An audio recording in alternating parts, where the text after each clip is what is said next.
안녕하세요. 사연을 시작하기에 앞서 구독과 좋아요 부탁드려요. 감사합니다. 사연 시작해 볼게요. 비가 내리는 수요일 저녁이었어요. 헬멧 위로 떨어지는 빗방울 소리가 10개월 전 승연이가 세상을 떠난 그날의 기억을 되살렸습니다. 건설 현장 사고로 남편을 잃은 그날도 이렇게 비가 내렸었죠. 그러던 중 배달 앱에서 주문이 들어왔다는 알림음이 울리고서야 저는 정신을 차렸습니다. 승연이가 떠난 후 저는 배달 기사로 겨우 생계를 이어가고 있었어요. 경영학과를 졸업하고 좋은 회사에 다니던 제가 이렇게 될 줄은 꿈에도 몰랐죠. 하지만 5살 준우와 3살 하은이를 홀로 키우며 살아가려면 어쩔 수 없는 선택이었습니다. 승연이와 저는 대학교 3학년 때 만났어요. 비 오는 날 우산을 두고 온 저에게 우산을 씌워주며 다가온 건축학과 학생이었죠. 그렇게 시작된 인연은 금세 깊어졌습니다. 승연이는 제가 만난 남자들과 달랐어요. 늘 진중하고 성실했고 밤새 건축 모형을 만들면서도 아침이면 제 수업 시간에 맞춰 따뜻한 커피를 건네주곤 했습니다. 연애 2년째 승연이는 대형 건설회사 취업을 위해 밤낮 없이 노력했고 저는 그를 옆에서 응원했어요. 함께 자기소개서를 쓰고 면접 준비를 했죠. 취업 축하 자리에서 그가 갑자기 프러포즈를 했을 때 대학원 진학을 계획했던 저였지만 그의 진심 어린 눈빛에 좋다고 대답했습니다. 결혼 준비는 순탄치 않았어요. 승연이네는 형편이 넉넉지 않았고 어머니가 홀로 2 아들을 키우신 가정이었습니다. 처음 시어머니를 뵙던 날 시어머니는 따뜻하게 저를 맞아주셨지만 가끔 어딘가 시선을 던지며 생각에 잠기시는 모습이 보였어요. 나중에 승연이에게 물어보니 그에게는 쌍둥이 형이 있었지만 집을 나가 연락이 끊겼다고 했습니다. 가족에게 상처가 되는 이야기임을 느끼고 더는 묻지 않았어요. 우리는 소소하게 결혼식을 올렸습니다. 승연이의 도움으로 대학원에 다니며 가정 살림을 병행했고 결혼 2년 만에 준우가 태어났어요. 아들을 품에 안은 승연이의 얼굴에 흐르는 눈물을 보며 늘 강한 척하던 남편의 여린 모습에 마음이 따뜻해졌습니다. 그 후 승연이는 더 좋은 집으로 이사가고 싶다며 열심히 일했고 준우가 2살 때 하은이가 태어나며 우리는 4 식구가 되었습니다. 그날은 평범한 아침이었어요. 승연이는 일찍 출근했고 저는 아이들을 어린이집에 데려다주고 집으로 향했습니다. 점심시간에 갑자기 걸려온 전화가 제 세상을 무너뜨렸어요. 승연이가 건설 현장에서 고층 건물 작업 중 추락해 현장에서 사망했다는 연락이었습니다. 아침에 저녁에 맛있는 거 먹자고 했던 그 사람이 이제는 차갑게 식어가고 있었어요. 장례를 치르고 현실로 돌아왔을 때 저는 철저히 무너져 있었습니다. 아이들을 돌볼 여력도 일을 할 마음의 여유도 없었어요. 하지만 생계를 위해 일을 해야 했어요. 아이들이 있었기에 저는 시간 조절이 가능한 배달 일을 시작했습니다. 그렇게 10개월이 지났어요. 배달지를 확인하자 심장이 쿵 내려앉았습니다. 시어머니 댁이었어요. 승연이가 떠난 후 시어머니와의 관계는 어색해졌습니다. 장례식 후 몇 번 찾아뵀지만 서로에게 슬픔을 상기시키는 것 같아 자연스레 거리가 생겼어요. 마지막으로 뵌 것도 3개월 전이었습니다. 아파트에 도착해 초인종을 누르자 문이 열렸고 온몸이 얼어붙었어요. 눈앞에 승연이가 서 있었습니다. 아니, 그럴 리가 없는데. 하지만 분명 그의 목소리였고 그의 얼굴이었죠. 하이바와 마스크 때문인지 그는 저를 알아보지 못했고 저는 떨리는 목소리로 겨우 배달 왔다고 말했습니다. 금액을 말하고 음식을 건네주는 순간 그의 손이 스쳤어요. 따뜻했습니다. 살아있는 사람의 온기였어요. 영수증을 달라며 안에서 시어머니의 목소리가 들렸고 문이 더 크게 열렸습니다. 저도 모르게 한 발짝 안으로 들어섰고 시어머니가 저를 알아보시고 이름을 부르셨습니다. 더는 숨길 수 없어 마스크와 하이바를 벗었어요. 그 순간 눈앞의 남자가 저를 바라보며 승연이의 아내이냐고 물었습니다. 그의 목소리는 승연이와 비슷했지만 조금 더 깊고 무거웠고 얼굴도 승연이와 닮았지만 헤어스타일과 표정이 미묘하게 달랐어요. 마치 귀신을 본 듯한 느낌에 온몸이 떨렸습니다. 시어머니가 다가와 제 손을 잡으며 설명해 주셨어요. 눈앞의 남자는 태연이라고 승연이의 쌍둥이 형이라고 했습니다. 태현. 생소한 이름이었어요. 승연이가 쌍둥이 형이 있다는 이야기는 들었지만 오래전에 죽었다고만 알고 있었거든요. 시어머니의 설명에 따르면 형인 태연이 20살이 되던 해에 집을 나갔다고 합니다. 가정 형편이 어려워 항상 불만이 많았던 태연은 갑자기 가출했고 그 후로 연락이 두절되었다고 했어요. 승연이는 여린 성격 탓에 형이 떠난 후 정말 힘들어했고 몇 년이 지나도 형을 계속 찾아야 한다고 했지만 시간이 흐르며 그 상처가 깊어졌다고 해요.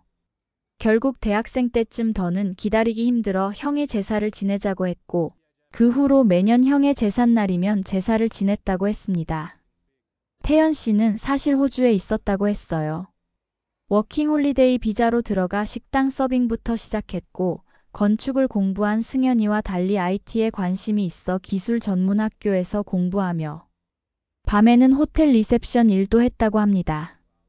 졸업 후 중소 IT 회사에 취직했고 몇 년간 경력을 쌓은 후 친구들과 함께 소프트웨어 개발 회사를 차렸대요. 운 좋게도 그들이 개발한 앱이 성공하며 회사가 성장했고 이제는 한국에도 지사를 열 계획이라고 했습니다. 태연 씨는 동생이 한국에서 고생하는데 자신은 멀리서 잘 살고 있다는 게 미안했다고 털어놓았어요. 가끔 어머니께 연락은 드렸지만 처음 떠날 때 했던 심한 말들 때문에 동생에게는 연락하기 어려웠다고 했습니다.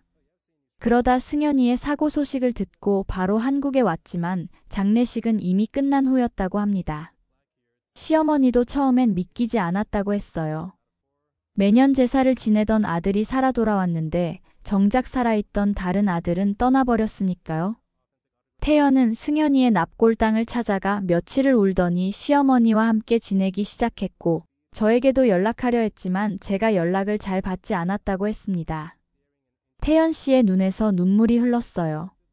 동생은 언제나 마음속에 있었고 언젠가는 다시 만나 화해하고 싶었는데 그럴 기회를 영영 잃어버렸다며 후회했습니다. 그리고는 승연이에 대해 많이 듣고 싶다고 조카들도 만나고 싶다고 말했어요. 망설였지만 아이들에게 아빠의 형이 생겼다는 건 좋은 일일 것 같아 다음날 태연 씨를 집으로 초대했습니다.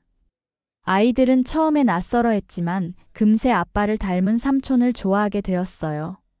특히 5살 준우는 태연 삼촌의 무릎에 앉아 이야기를 나누며 계속 웃었고 3살 하은이는 수줍어하면서도 태연 씨가 가져온 인형을 받고 환하게 웃었습니다.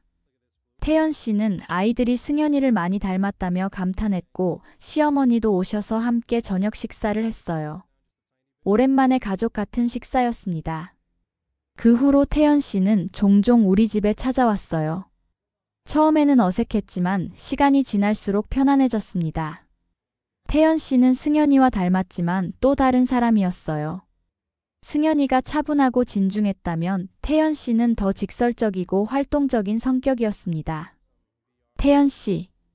아니 아주버님은 서울에 머무는 동안 아이들을 돌보는 일을 종종 도와주었어요. 시어머니와 함께 주말에 아이들을 봐주시기도 했고 덕분에 저는 새 직장을 구하기 위한 면접에 집중할 수 있었습니다.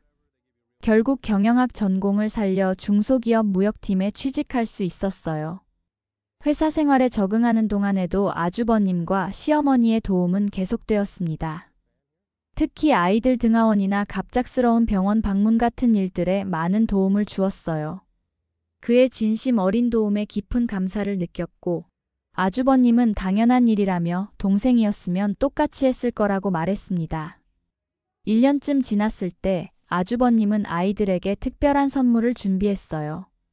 준우에게는 자신과 승연이가 어릴 때 함께 가지고 놀던 변신 로봇 장난감을, 하은이에게는 승연이가 어린 시절 좋아했던 멜로디가 나오는 작은 음악 상자를 주었습니다. 오래된 장난감이었지만 준우에게는 세상에서 가장 소중한 보물이 되었어요. 아빠와 삼촌이 함께 가지고 놀던 것이니까요. 가끔씩 태연 씨와 함께 승연이의 추억을 이야기할 때면 아이들은 조용히 귀 기울여 들었어요. 아빠에 대한 이야기를 듣는 것이 그들에게는 소중한 시간이었으니까요. 아이들은 아빠가 정말 멋진 분이셨겠다고 말했고, 아주버님은 그들의 아빠가 책임감 강하고 가족을 정말 사랑했던 사람이었다고 이야기해 주었습니다. 시간이 흐르면서 우리 가족은 슬픔을 딛고 조금씩 일상을 되찾아갔어요. 제 직장도 안정되었고 아이들도 학교와 유치원에 잘 적응했습니다. 시어머니는 취미 생활을 시작하셨고 아주버님은 서울과 호주를 오가며 사업을 확장했어요. 2년이 지난 어느 날 아주버님은 호주 본사로 돌아가야 한다는 소식을 전했습니다. 한국 지사가 안정적으로 운영되기 시작했고 다른 아시아 국가로의 확장 계획 때문에 본사 업무에 집중해야 했기 때문이었죠. 준우와 하은이는 삼촌이 떠난다는 소식에 울먹이며 아쉬워했지만 아주버님은 자주 오고 매일 영상통화도 할 수 있다고 약속했어요. 떠나기 전날 아주버님은 저에게 진심 어린 말을 건넸습니다. 승현이가 제가 이렇게 강하게 아이들을 지키고 키워내는 모습을 정말 자랑스러워할 거라고, 비록 자신이 항상 여기 있진 못하지만 언제든 도움이 필요하면 말해달라고 했어요. 가족이니까요. 아주버님은 최선을 다해 약속을 지켰습니다. 23개월에 한 번은 꼭 한국에 왔고 올 때마다 아이들과 저 그리고 시어머니까지 함께 시간을 보냈어요. 물리적으로 멀리 있어도 우리는 가족이었습니다. 어느덧 준우는 10살, 하은이는 8살이 되었어요. 아이들은 삼촌에 대한 이야기를 친구들에게 자랑스럽게 했습니다. 아빠의 쌍둥이 형인 삼촌이 정말 똑같이 생겼다고요.